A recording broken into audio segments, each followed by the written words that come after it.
Assalamu alaikum, dear students. Welcome back. So, today we are going to discuss research methodology, the science of finding answer. So, uh, first of all, we will define population. ठीक है, population को define करेंगे. So, population में एक target population होती है और एक accessible population होती है. ठीक है. So, target पहले देखेंगे कि target population क्या है. Target population से मुराद है entire group. The entire group of individuals or entities that a researcher is interested in studying and drawing conclusion about. ठीक है, आपका जो इंटरेस्ट है, जो एंटायर ग्रुप जो है, वो आपका क्या हुआ, टारगेट पॉपुलेशन. इसको आगे एक्सप्लेन करते हैं. नेक्स्ट वन जो है accessible population, the specific portion of the target population that is available and can be realistically reached for study. अब एक्सेसिबल वो पॉपुलेशन है जिसको जो कि रियलिस्टिकली जहाँ पर आप पहुंच सकते हैं और अपनी स्टडी वहाँ पर आप कंडक्ट कर सकते हैं. मिसाल के तौर पर, if studying high school students in district Charsadda, the target population would be every high school students in the district. ठीक है, चारसद्दा में, डिस्ट्रिक्ट चारसद्दा में हर जो है सेकेंडरी स्कूल स्टूडेंट जो है वो आपका क्या हुआ, टारगेट पॉपुलेशन हुआ. लेकिन तमाम स्टूडेंट जो है वो तो आपकी टारगेट पॉपुलेशन है, लेकिन उस तक एक्सेस हासिल करना आपके लिए मुश्किल होगा. तो आपकी एक्सेसिबल पॉपुलेशन फिर क्या है, might be the student from the specific schools you are able to visit and collect data from. यानी उन खास स्पेसिफिक स्कूल जहां से आप उसी पॉपुलेशन से जो है अगर आप वो डेटा हासिल कर सकेंगे तो फिर आपकी क्या होगी, एक्सेसिबल पॉपुलेशन होगी. तो ओवरऑल दोनों पॉपुलेशन है, लेकिन जिसको आप एक्सेस कर सकते हैं वो क्या हुई, आपकी एक्सेसिबल पॉपुलेशन हुई. वाई वी सैंपल, आप तमाम पॉपुलेशन से तो डेटा हम कलेक्ट नहीं कर सकते हैं, तो हमें सैंपल की जरूरत क्यों है.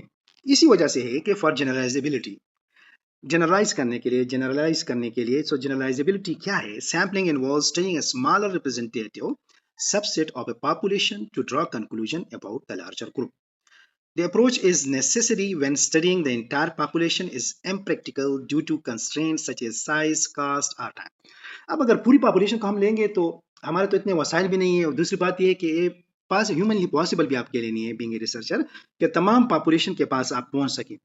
तो उसकी वजह से कंस्ट्रेंट होती है, जैसे कि उसमें साइज का भी मसला हो सकता है, आपके पास कास्ट भी हो सकती है, टाइम का भी मसला होता है, पर वो उसको जब आप एनालाइज करेंगे रिजल्ट्स वगैरह वो भी काफ़ी मुश्किल होती हैं. तो लिहाजा हम क्या करते हैं, उसमें से एक सैंपल लेते हैं, एक सबसेट होता है उसी पॉपुलेशन का, और उसी पॉपुलेशन में से हम फिर क्या करते हैं, एक सैंपल सेलेक्ट करते हैं, एक सबसेट सेलेक्ट करते हैं कि वो आपके लिए कितनी मुफीद हो सकती है. मिसाल के तौर पर एक शेफ जो होता है, एक शेफ एनालॉजी को लें, test one spoonful of soup to check the seasoning for the whole part rather than consuming the entire part. ठीक है, तो उसमें से एक ही चम्मच वो जो होता है वो चेक करता है, इस तरह नहीं करता कि वो तमाम पार्ट को वो चेक करे.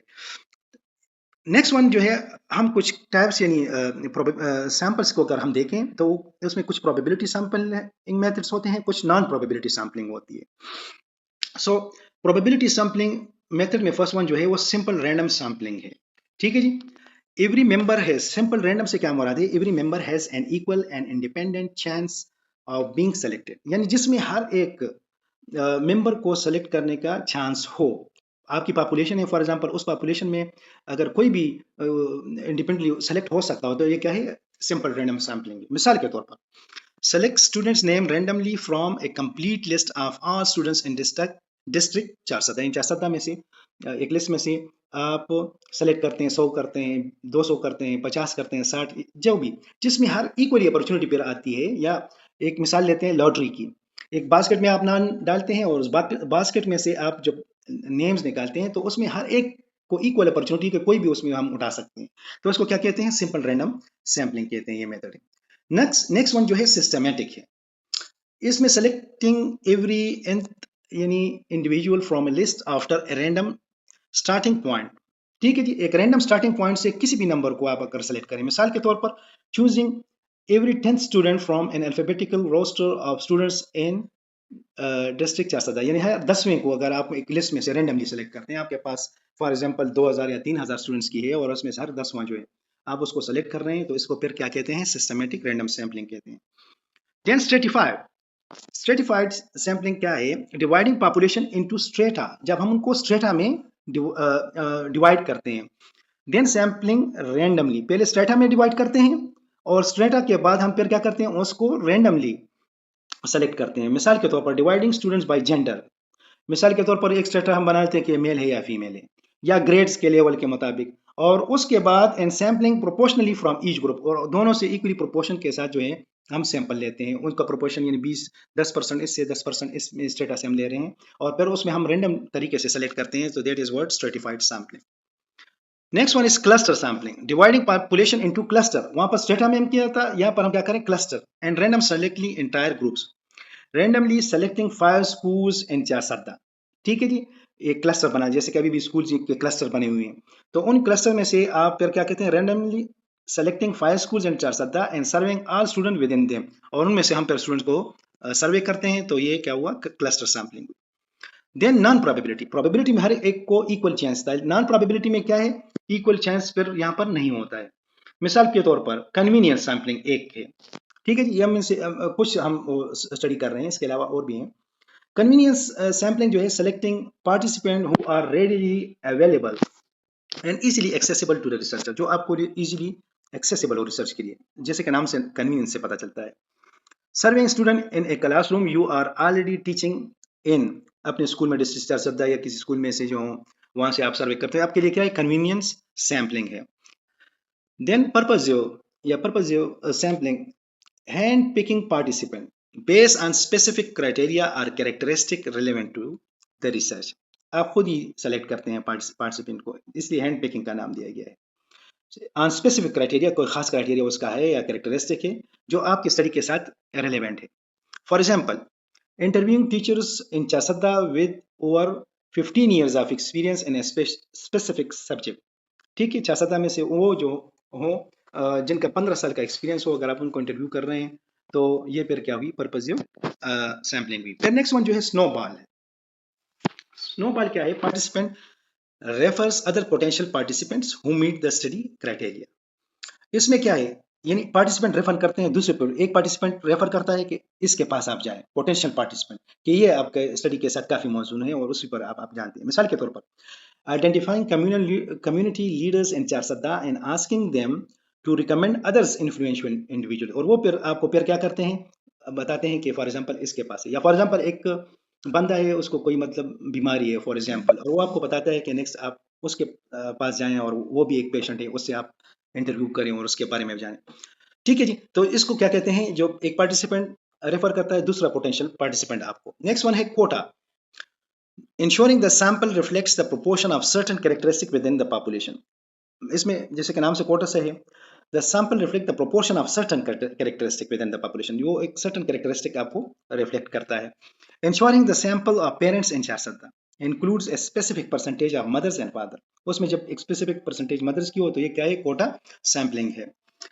नेक्स्ट वन जो है रिसर्च इंस्ट्रूमेंट, ठीक है, वहां पर हमने बात की सैंपल हम कैसे लेंगे, सैम्पलिंग, फिर हमने probability sampling, non probability sampling, इसको पढ़ा। अब रिसर्च इंस्ट्रूमेंट ये एक टूल है जिससे आप डेटा कलेक्ट करते हैं, ठीक है जी। उसमें क्या हो सकता है, इंटरव्यूज से, तो ये स्ट्रक्चर भी हो सकते हैं, unstructured conversation design to gather in depth information directly from participants, ठीक है। इंटरव्यू के जरिए तो या तो स्ट्रक्चर होंगे या अनस्ट्रक्चर्ड होते हैं, या सेमी स्ट्रक्चर होते हैं, आप इस तरह के इंटरव्यूज करते हैं इन डेप्थ इंफॉर्मेशन हासिल करने के लिए अपने पार्टिसिपेंट से। फिर क्वेश्चनियर से, तो मोस्टली ये हम क्वालिटेटिव डेटा में ये टूल यूज करते हैं इंटरव्यूज। क्वेश्चनियर जो है written sets of questions used to collect data from a large number of respondent often through survey, quantitative में सर्वे के जरिए हम क्वेश्चनियर्स के जरिए डेटा कलेक्ट करते हैं, तो ये टूल होते हैं। फिर टेस्ट एंड स्केल्स होते हैं जो कि स्टैंडर्डाइज ऑलरेडी मौजूद होते हैं, जैसे कि साइकोलॉजिकल होते हैं, ट्रिब्यूट्स के लिए होते हैं, एबिलिटी टेस्ट वगैरह जो होते हैं, और उसको फिर आप देखते हैं, यानी standardise tool use to measure specific attributes, abilities और psychological constructs, ये टेस्ट स्केल्स भी आप यूज कर सकते हैं। फिर ऑब्जर्वेशंस होते हैं, systematic watching and recording of behaviour, events और phenomena in their natural settings. So the measuring stick, ये इंस्ट्रूमेंट क्या है, मेजरिंग स्टिक है, just as a thermometer measure temperature, a well-designed survey or interview guide serves as a tool to accurately capture opinion, attitude और knowledge। तो tool जो है ये बहुत इंपॉर्टेंस रखता है, क्योंकि आगे हम पढ़ेंगे कि इससे क्या होता है, अगर आपका टूल ही सही नहीं हो तो फिर आपकी रिसर्च सही स्टडी कंडक्ट नहीं होंगी। तो आगे जो मैं आपके साथ डिस्कस करने जा रहा था, what makes a tool good. तो टूल में क्या होनी चाहिए, एक वैलिडिटी होनी चाहिए, एक रिलायबिलिटी लाजमी होनी चाहिए। वैलिडिटी से क्या मुराद है, the extent to which a research instrument accurately measure what it is intended to measure. It addresses the truthfulness and appropriateness of the measurement। ठीक है, यानी जो चीज हम मेजर करना चाहता है, आया मेरा इंस्ट्रूमेंट वही मेजर कर रहा है या नहीं कर रहा है। अगर वो वही कर रहा है तो it means it is a valid instrument.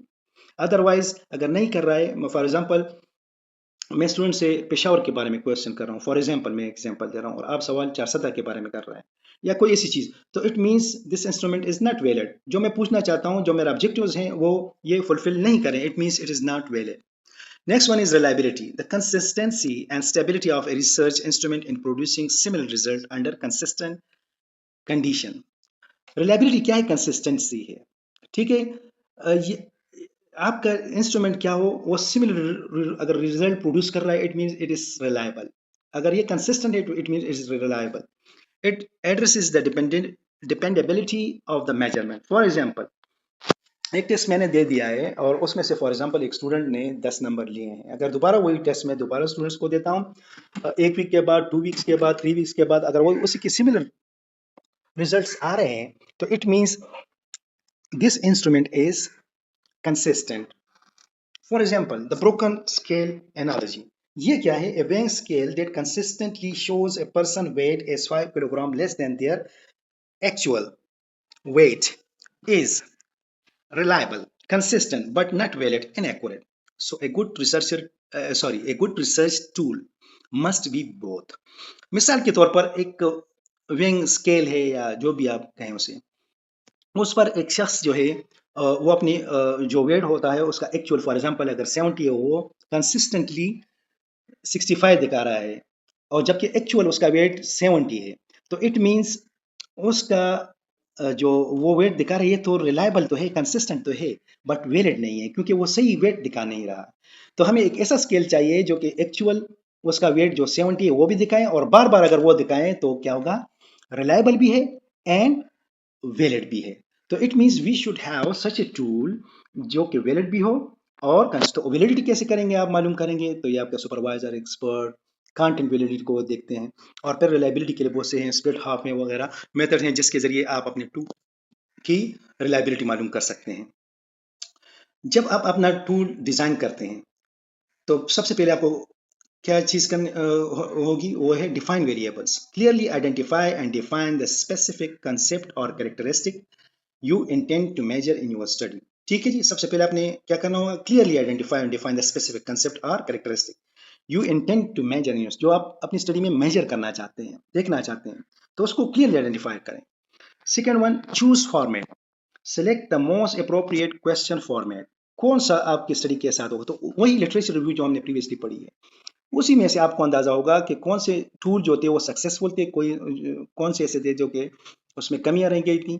तो उन्हीं बेसिस पर फिर आप वो अपने जो टूल होता है इवन वो आप करते हैं। ठीक है जी, सेलेक्ट करते हैं। So select the most appropriate question format, multiple choice, likert scale और open ended based on objective. आपके ऑब्जेक्टिव जो है उन्हीं के मुताबिक वो होनी चाहिए और वो सेलेक्ट करना चाहिए। ड्राफ्ट आइटम्स, जो आपके क्वेश्चन जो होते हैं, जो आप उसको हम आइटम्स भी कहते हैं। Formulate clear, concise and unbiased questions. Avoid jargons and leading question language, sorry, jargons आपने टेक्निकल लैंग्वेज नहीं यूज करनी है, और साथ ही लीडिंग लैंग्वेज यूज नहीं करनी कि बस आप वो खुद ब खुद वो कहे यस या नो, नहीं, ताकि उसमें से वो खुद से आपको रिस्पांस दे सके। नेक्स्ट वन बहुत इंपॉर्टेंट जो है, जो अक्सर हम देखते हैं अपनी वैलिडिटी को और रिलायबिलिटी को मालूम करने के लिए पायलट टेस्टिंग भी करते हैं। Administer the draft to a small group. सबसे पहले वो जो इंस्ट्रूमेंट के जो है ड्राफ्ट है उसको एक स्मॉल ग्रुप को दें, to identify ambiguities or error before full scale collection. ऐसा ना हो कि डायरेक्टली आप चले जाएं वो फुल स्केल पर वो स्टार्ट करें, नहीं, पहले आप एक स्मॉल ग्रुप को ये दे दें, एक स्कूल को हो सकती है, 1 या 2 स्कूल में आप उसको देख लें, और फिर उसके बाद वो कर लें, ताकि उसमें से वाज़ेह हो जाएगा। अगर कुछ लैंग्वेज का कोई मसला है, आइटम्स का में कुछ मसला है, तो वहाँ पर आप उसको फिर क्लियर कर सकेंगे, और ताकि वो मज़ीद आपको बेहतर रिज़ल्ट दे सके। Always test your questionnaire on a small group of colleagues or friends before distributing it to your main sample to catch potential issues early। जो भी इश्यूज अगर इसमें हैं तो आप उसको पहले ही आइडेंटिफाई कर लेंगे। नेक्स्ट वन जो है डेटा कलेक्शन प्रोसीजर, तो तरीका क्या क्या है, प्रिपरेशन करनी है सबसे पहले, फिर एग्जीक्यूशन है, मॉनिटरिंग। प्रिपरेशन में obtaining ethical approval, training assistant and securing site access from schools in district Charsadda, जो भी डिस्ट्रिक्ट है, पेशावर है, नौशहरा है, मर्दान है, जो भी आपका है। हम क्योंकि डिस्ट्रिक्ट चासदा में यूनिवर्सिटी है तो इसलिए मैंने यहाँ पर बार बार डिस्ट्रिक्ट चासदा का लिखा है। इथिकल अप्रूवल पहले आपने लेनी है अपनी सैंपल से, ठीक है, या स्कूल के हेड से, प्रिंसिपल से, जिन लोगों से आपको करना है, आगे उसको डिस्कस करेंगे। फिर आपने असिस्टेंट, अगर आपके साथ कोई काम कर रहे हैं तो उन असिस्टेंट्स को अगर खुद कर रहे हैं तब भी आपको प्रिपेयर होना चाहिए, अगर असिस्टेंट किसी से ले रहे हैं तो उनको भी ट्रेन करना है। एंड सिक्योरिंग साइट एक्सेस, और उसको भी आपने सिक्योर करना है जिस साइट को आप एक्सेस कर रहे हैं, जिस स्कूल को है। नेक्स्ट वन जो है एग्जीक्यूशन है, आप एग्जीक्यूट कैसे करेंगे, the active phase of data gathering, distributing surveys, conducting interviews और परफॉर्मिंग ऑब्जर्वेशन एज प्लान। तो ये सबसे एक्टिव फेज है जिसमें आप या तो सर्विस डिस्ट्रीब्यूट करते हैं, कंडक्ट करते हैं इंटरव्यूज, अगर आपकी क्वांटिटेटिव स्टडी है तो उसमें सर्वेज होती हैं, अगर क्वालिटेटिव वगैरह है तो उसमें इंटरव्यूज या ऑब्जर्वेशन होती हैं, या अगर मिक्स अप्रोच है तो दोनों आप कर सकते हैं, ठीक है जी। तो ये एक्टिव फेज है। Next one monitoring, continuously overseeing the process to ensure accuracy. तो आपने बात ये इस तरह नहीं है, उसको देखना भी है, आपने मॉनिटर करना है कि कहाँ पर कोई मसला तो नहीं है, to ensure accuracy, completeness and adherence to establish protocol. आया जो आपने प्रोटोकॉल्स बनाए हैं उसी के मुताबिक ये हो रहा है या नहीं, तो आपने इसको कंटिन्यूसली मॉनिटर भी करना है, ठीक है, देखना है किस तरीके से। नंबर वर्सेस वर्ड्स, तो ये तो ऑलरेडी डिस्कस, क्वांटिटेटिव है, focuses on numbers and how much, ठीक है, नंबर्स पर ये क्वांटिटेटिव स्टडी वो करती है, uses surveys and statistical analysis to quantify variables, measuring the average test scores of students across all high schools in district सियासत। For example, तो ये नंबर्स आ रहे हैं, तो ये क्या हुआ, क्वांटिटेटिव स्टडी है। क्वालिटेटिव में क्या है, focuses on words and why, uses interviews and thematic analysis to understand experience.